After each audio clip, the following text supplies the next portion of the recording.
Welcome to ওয়েলিছ Assam. আপোনালোকে চাই আছে ওয়েলিছ অসম আৰু মই আপোনালোক সকলোৰ কাৰণে আজি এটা গুৰুত্বপূৰ্ণ ভিডিঅ' লৈছোঁ। আজি আমি আলোচনা কৰিবলৈ গৈ আছোঁ অসম চৰকাৰৰ এটা গুৰুত্বপূৰ্ণ নতুন আঁচনিৰ বিষয়ে, মুখ্যমন্ত্ৰী নিযুত বাবু আঁচনি, চমুকৈ MMNBA। বন্ধুসকল, ইতিমধ্যে আমি সকলোৱে দেখিছোঁ যে নিযুত মইনা আঁচনি অসমত কিমান ডাঙৰ প্ৰভাৱ পেলাইছে। হাজাৰ হাজাৰ ছাত্ৰী শিক্ষাৰ ক্ষেত্ৰত আগবঢ়াবলৈ সহায় কৰিছে চৰকাৰে। এতিয়া সেই ধাৰাবাহিকতাত অসম চৰকাৰে ছাত্ৰসকলৰ বাবেও এটা ডাঙৰ সিদ্ধান্ত লৈছে আৰু আপোনালোক সকলোৱে এই বিষয়ে অৱগত। প্ৰিয় ভিউৱাৰ্ছসকল, মই আপোনালোক সকলোকে আজিৰ এই ভিডিঅ'টোত জনাব বিচাৰিছোঁ যে অসমৰ মুখ্যমন্ত্ৰী ডক্টৰ হিমন্ত বিশ্ব শৰ্মা ডাঙৰীয়াৰ অনুষ্ঠানৰ মাজত গুৱাহাটীৰ জ্যোতি বিষ্ণু কলা মন্দিৰত আনুষ্ঠানিকভাৱে উদ্বোধন কৰিছে এই নতুন আঁচনি, মুখ্যমন্ত্ৰী নিযুত বাবু আঁচনি। আৰু সেই নিযুত বাবু আঁচনিৰ বিষয়ে মুখ্যমন্ত্ৰী মহোদয়ে পূৰ্বতেও জনাইছিল আৰু আজি তাৰ শুভ উদ্বোধনী হৈছে। বন্ধুসকল, এই আঁচনিৰ মূল লক্ষ্য কি? এই আঁচনি বিশেষকৈ BPL পৰিয়ালৰ ল'ৰা বা ছাত্ৰসকলৰ বাবে যিসকল ছাত্ৰ আণ্ডাৰ গ্ৰেজুৱেট অৰ্থাৎ UG আৰু পষ্ট গ্ৰেজুৱেট অৰ্থাৎ PG পাঠ্যক্ৰমত অধ্যয়ন কৰি আছে, তেওঁলোককে প্ৰতিমাহে আৰ্থিক সহায় আগবঢ়োৱা হ'ব। আৰু ডিটেইলছ আপোনালোকে ভিজিট কৰিলে অফিচিয়েল ৱেবছাইটত পাই যাব। UG ছাত্ৰসকলে পাব প্ৰতিমাহে 1000 টকা আৰু PG ছাত্ৰসকলে পাব প্ৰতিমাহে 2000 টকা। ভাবি চাওক বন্ধুসকল, এতিয়া দুখীয়া পৰিয়ালৰ বাবে প্ৰতিমাহে এই সহায় কিমান গুৰুত্বপূৰ্ণ। বহু সময়ত টকাৰ অভাৱত ল'ৰা বা ছোৱালী ছাত্ৰ ছাত্ৰীসকলে অধ্যয়ন এৰি দিবলৈ বাধ্য হয়। এতিয়া এই সমস্যাক লাঘৱ কৰিবলৈ চৰকাৰে আগবাঢ়িছে আৰু সেয়েহে আজি শুভ উদ্বোধনী কৰিছে। প্ৰথম পৰ্যায়তে 47,395 জন ছাত্ৰক এই সহায় লাভ কৰিব আৰু এটা সৰু সংখ্যা নহয়।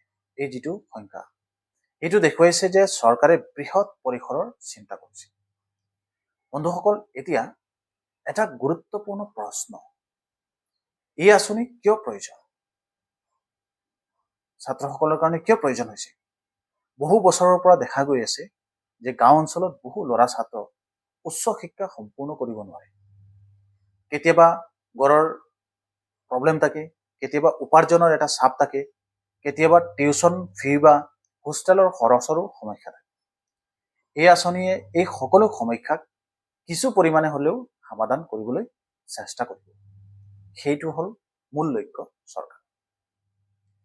নিযুত মইনা আঁচনি ছাত্ৰীসকলৰ বাবে আছিল আৰু এতিয়া MMNBA ল'ৰা ছাত্ৰসকলৰ বাবে, অৰ্থাৎ চৰকাৰে দুয়ো পক্ষক সমানভাৱে আগবঢ়াবলৈ চেষ্টা কৰিছে। ই হৈছে বেলেঞ্চড এডুকেশ্যনেল ছাপৰ্ট। বন্ধুসকল, মই আপোনালোকক এই যিটো ভিডিঅ' আছে সেই ভিডিঅ'টোকে স্পষ্টকৈ ক'ব বিচাৰিছোঁ, এই ধৰণৰ আঁচনিৰ সঠিক তথ্য জনা অতি প্ৰয়োজন।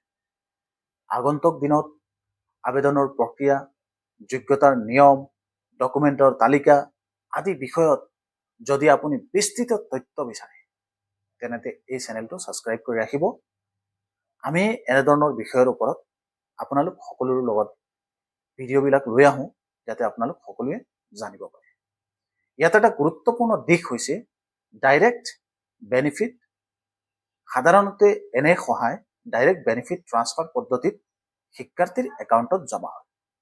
ফলৰ মাজত কোনো দালাল বা বেয়া ব্যৱস্থাৰ সম্ভাৱনা কমি যায়। গতিকে সেইটো DVD যোগে হ'ব। বন্ধুসকল, এই আঁচনিৰ কেৱল টকাৰ সহায় নহয়, কিন্তু ই হৈছে এটা প্ৰেৰণা, ই এটা বাৰ্তা। টকাৰ অভাৱত শিক্ষা বন্ধ নহ'ব, সেইটো লক্ষ্য। গতিকে আমি অসম চৰকাৰক ধন্যবাদ জ্ঞাপন কৰিছোঁ, মাননীয় মুখ্যমন্ত্ৰী মহোদয়কো ধন্যবাদ জ্ঞাপন কৰিছোঁ এই আঁচনিৰ শুভ উদ্বোধনী কৰাৰ কাৰণে। অসমত 2026 বিকশিত অসম, আগবঢ়া অসম, এই লক্ষ্যত শিক্ষাই হৈছে মূল শক্তি আৰু শিক্ষা শক্তিশালী নহ'লে ৰাজ্য শক্তিশালী নহ'ব। মই ব্যক্তিগতভাৱে ভাবোঁ যদি এই আঁচনি সঠিকভাৱে ৰূপায়ণ হয় তেনেতে আগন্তুক বছৰসমূহত ড্ৰপ আউট ৰেট যথেষ্ট কমিব। বিশেষকৈ গাঁও আৰু দূৰৱৰ্তী অঞ্চলত ইয়াৰ সুফল অধিক দেখা যাব। আপুনি ভাবেনে? ভিডিঅ'ৰ তলত আমাক কমেণ্ট কৰি